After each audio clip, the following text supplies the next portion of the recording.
Mr. Parker went down the stairs to the basement and unlocked the door with a big old key. As the flashlight cast dancing shadows of cobwebs on the wall, it looked as if tiny magical creatures were dancing.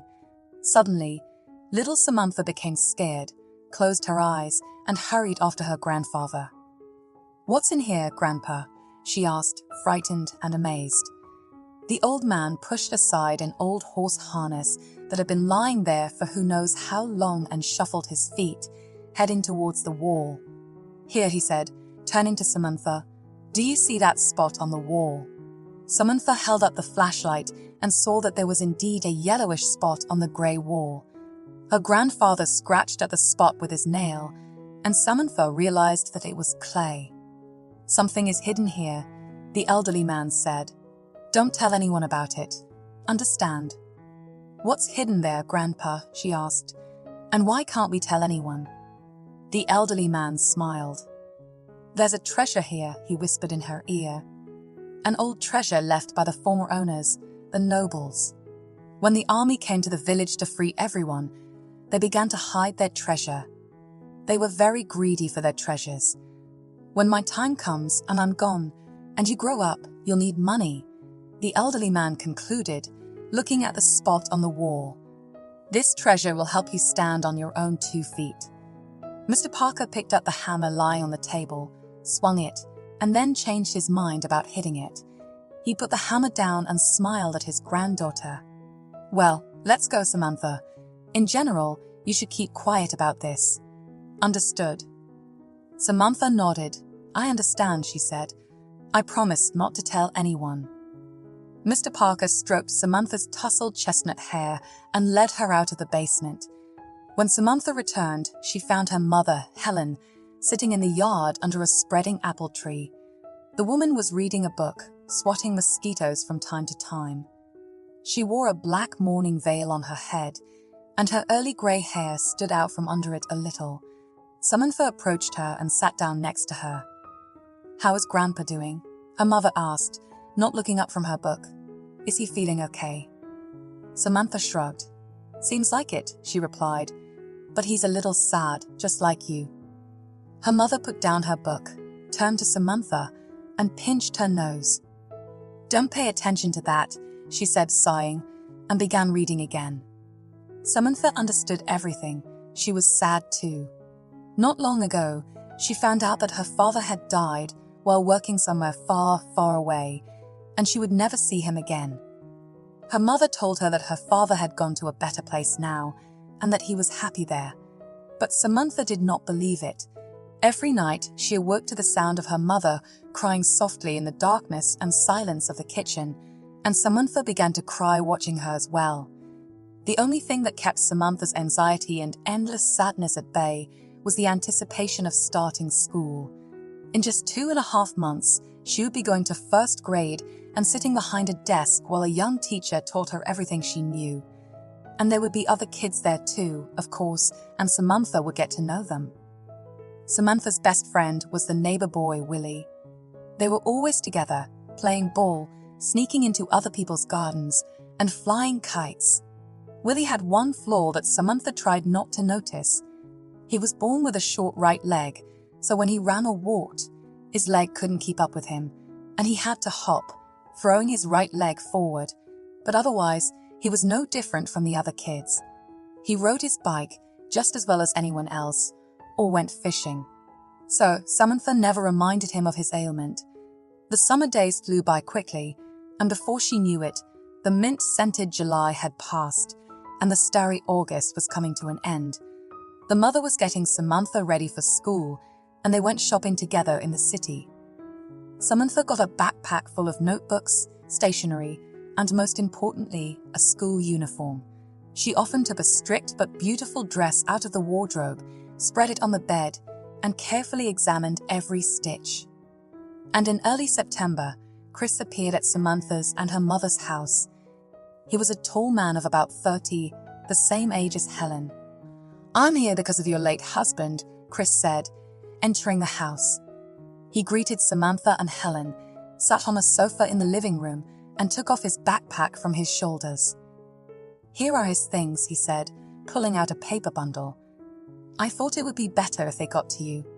He handed the bundle to Helen, and when she unwrapped it, Samantha saw her father's wristwatch, comb, phone, and wallet inside. Helen opened the wallet, and a yellowed photograph fell out. "That's me and my husband on vacation," Helen smiled sadly, nodding at the picture. "Ben loved taking me to resorts. He never spared any money for that." The woman looked at the image of her husband with teary eyes and put the card back in his wallet. "Thank you," she turned to her colleague. "Did you know him well?" Chris lowered his head and remained silent for a long time, examining the floor. "He died in front of my eyes," he said finally, not raising his eyes. "I saw him fall into the river." Helen waved to Samantha. "Go for a walk, sweetheart," she said.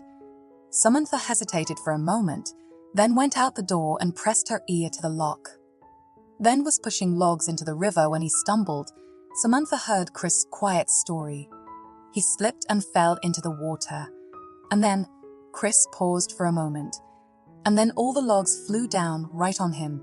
And I saw his eyes at that moment. Oh, what a terrible look he had then. The logs covered him, and I didn't see him anymore. The divers never found his body. Chris spoke again. Maybe the current took him away, or he got stuck in some pit at the bottom. He sighed abruptly, as if catching his breath after a long run. And these things survived because they were in his jacket, which was left on the shore. Samantha pressed her ear harder against the lock, hearing her mother's quiet sobbing. She felt so sad, so unbearably heavy, that she cried, sitting down on the floor by the door. Soon the school that Samantha had been waiting for finally began. Every day, she went to school wearing her brand new fancy uniform. For reasons Samantha did not understand, Chris never seemed to be in a rush to leave. Whenever Samantha returned home from school, she found him sitting with her mother in the kitchen, quietly talking and laughing about something. One day, while Samantha's mother and Chris were watching TV together, Samantha asked, "Mom, is Chris going to live with us now?" Chris looked at her, called her over, and sat her on his lap. "And what about you? Are you against it?" he asked, looking straight into Samantha's eyes. "Don't you like me?" Samantha didn't know what to say. She nervously played with the edges of her dress and searched for an answer in her head. "So, you'll be my dad?" she asked. After much deliberation, both Chris and her mother burst out laughing in response. Smart beyond her years, Chris told her mother. "Just like Ben," answered Helen. Time passed and Chris never left. Samantha came to accept that he would always be there with them. Before Christmas, Chris went away for a couple of days and came back with many things. Samantha was fascinated by the gun, traps, the head of a moose with huge antlers, and other hunting paraphernalia that he brought. "Oh, who's this?" exclaimed Samantha when Chris, coming home from the street, pulled out a small woolen ball from his pocket. The ball squeaked, jumped up on its tiny legs, and ran to Samantha. "This is Rex," Chris said, stroking the puppy. "I'll take him hunting." Rex squeaked, licked Samantha's finger, and became quiet.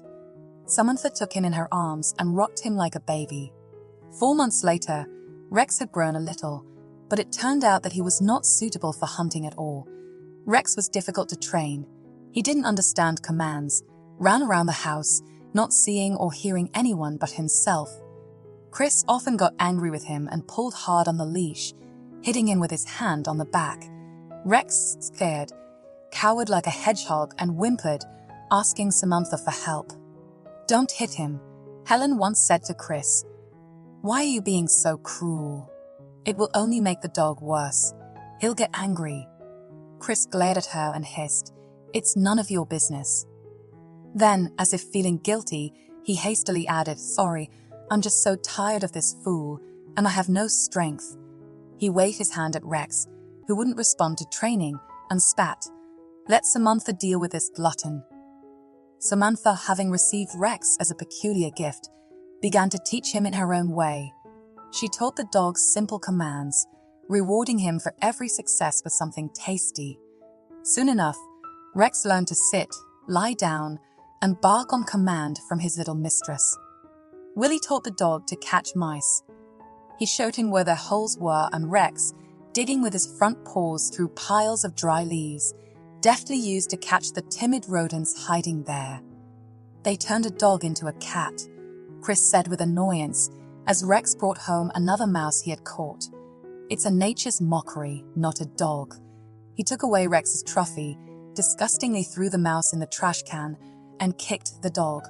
Rex, growling and snarling, crawled under the bed and only came out at Samantha's command. Years passed. Samantha finished elementary school, then middle and high school, and was already in her last year. Her grandfather had passed away, and Samantha often visited his grave to reminisce about the old days. She sat by the grave and thought about her upcoming adult life. What will she be when she finishes school? What will she do? Samantha didn't know and seemed to ask her buried grandfather for advice. The girl liked medicine and helping people and wanted to go to the city to enroll in a medical school. She decided a long time ago that she would take biology and chemistry exams, and she would definitely pass them well to get into free-of-charge education. But she still needed extra money to live in the city, and so far she had no plan for where to get it. Her mother had been ill for a year and a half, and relying on her help was impossible because Helen needed help herself. Samantha didn't know whether to ask Chris for money. Frankly, she didn't like him at all. Chris was now too busy with his business, his small goat farm, in which he invested all his money and strength. His business was going somehow. He took out loans, negotiated with some investors, and bought various goats. But the goats gave so little milk that it would be easier to slaughter them.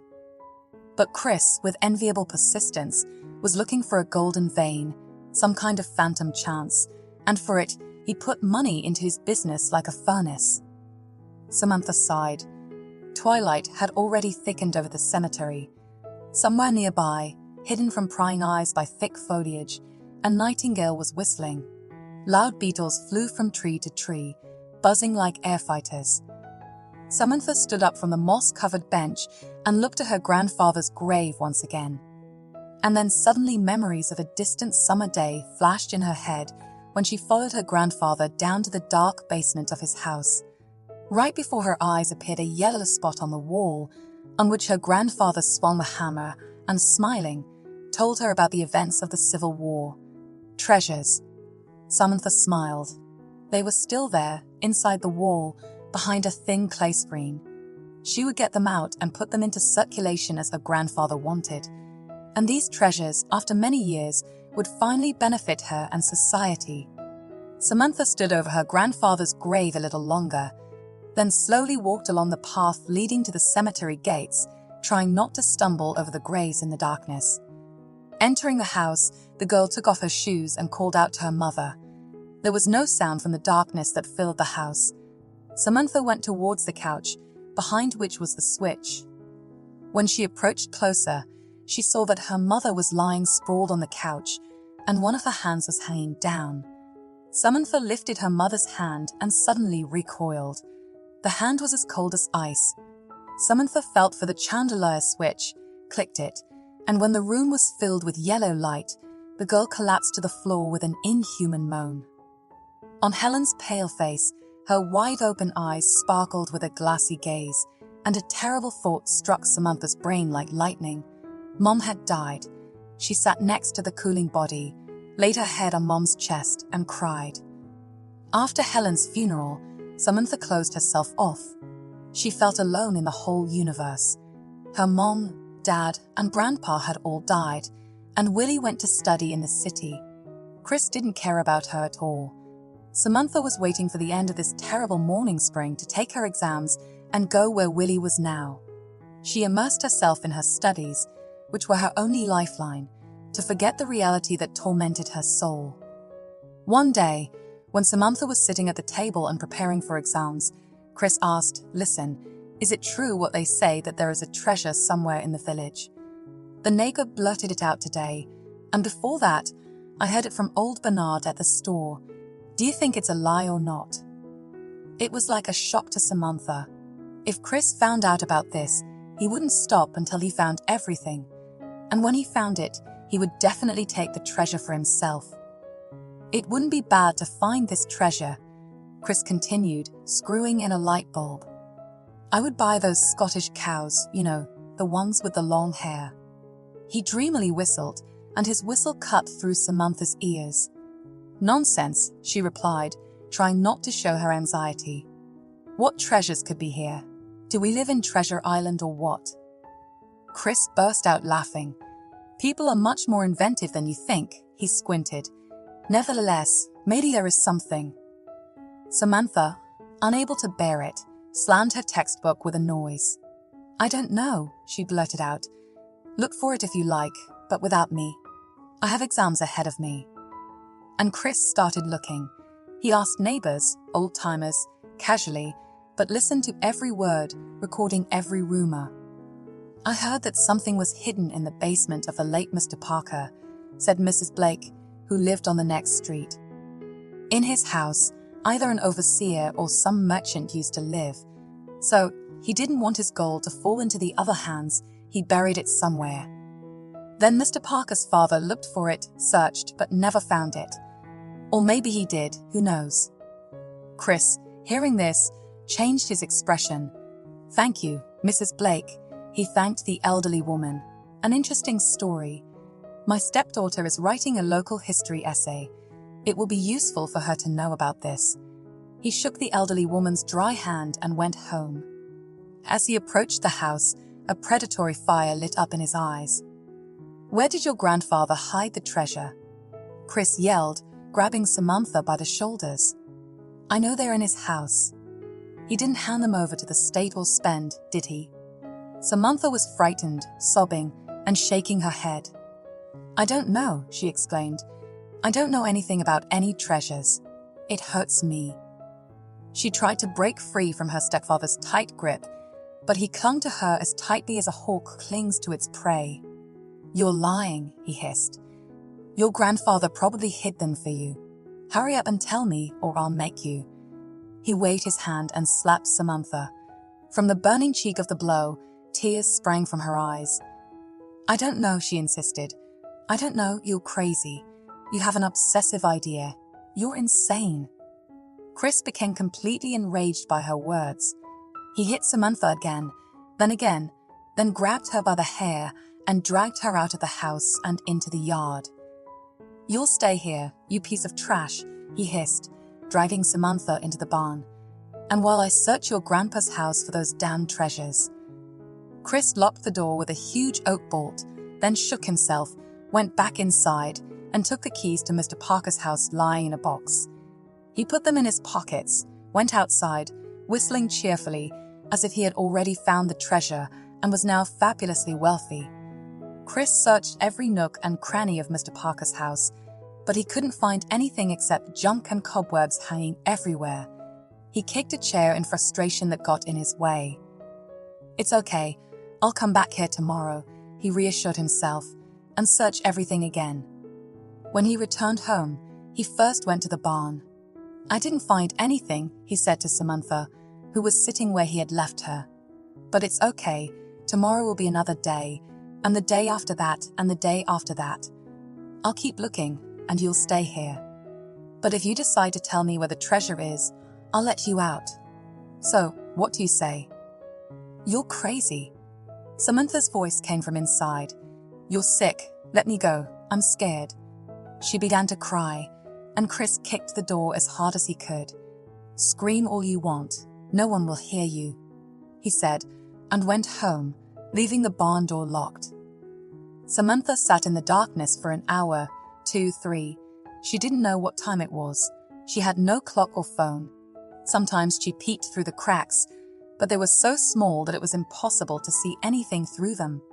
Samantha tried to hit and shake the logs of the barn, but they were nailed down tightly, and none of them moved from her weak blows.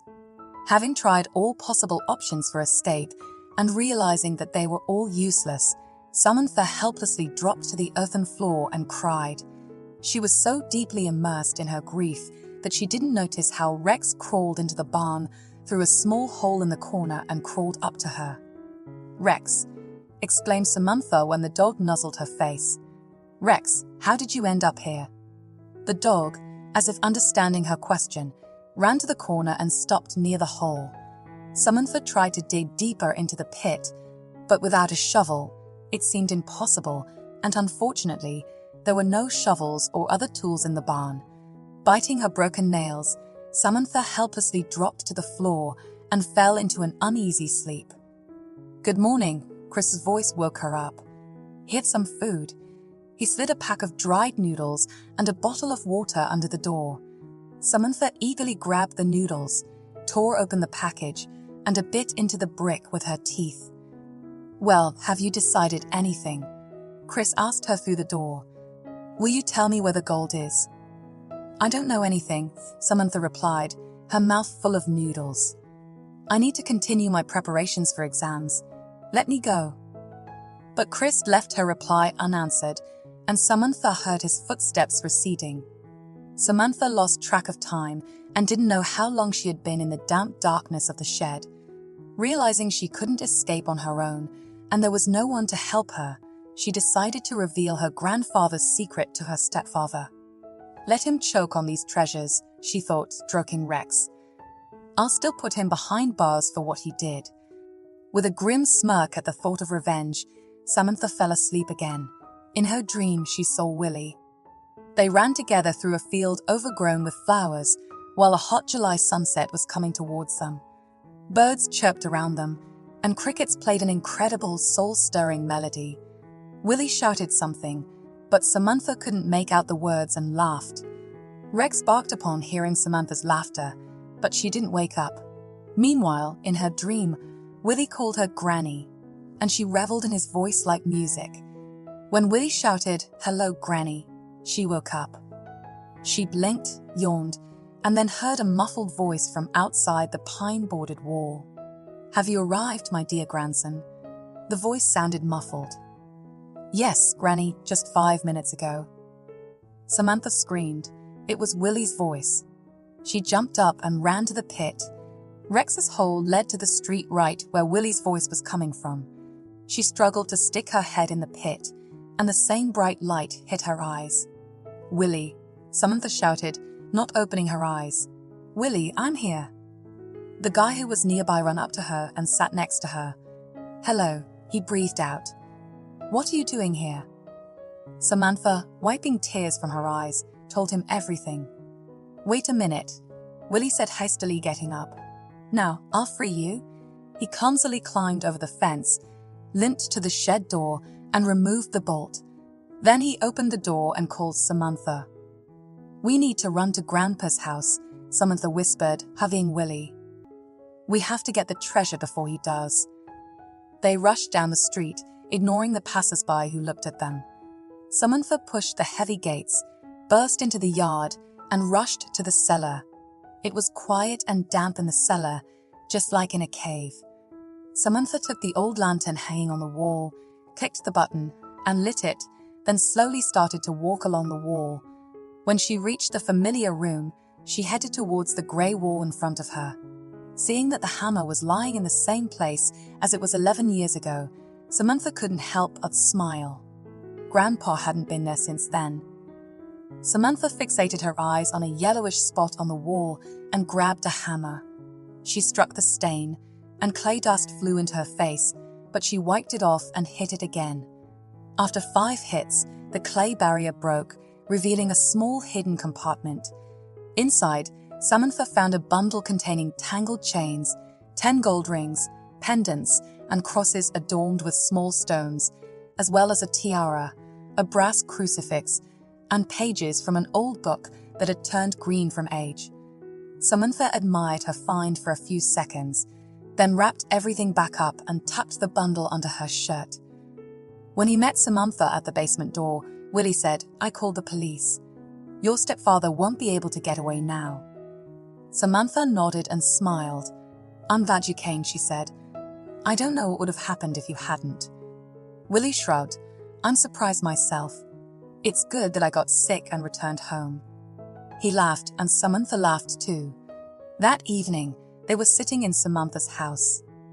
Her stepfather was being interrogated at the police station, and Willie asked Samantha, "What do you plan to do?" "I want to go to medical school to become a pediatrician, but I haven't decided for sure," Samantha replied without hesitation. Willie wrinkled his nose. "It's hard there," he said. Samantha giggled. "It's okay. I'm a capable student," she said, finishing her tea. "I want to sleep," she announced, yawning. The day was so complicated. Willie nodded and stood up. "Thanks for the tea," he said, buttoning his coat, "and for the cookies." He limped to the door, and Samantha hurried after him.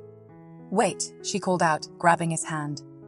"Take this," she said, and placed on Willie's palm one of the rings she had found. Willie looked at her gift with surprise. "Wow," he said. "Thank you." He kissed Samantha on the cheek, and she, feeling his lips on her skin, grabbed his face with her hands and kissed his lips with her own. It was only now that she realized that Willie was more than just a friend. He was something bigger than just a boy from the neighborhood with whom she could have fun playing ball. Now they were grown-ups, and their childhood friendship had smoothly transitioned into adult love. Samantha knew for sure that they had a shared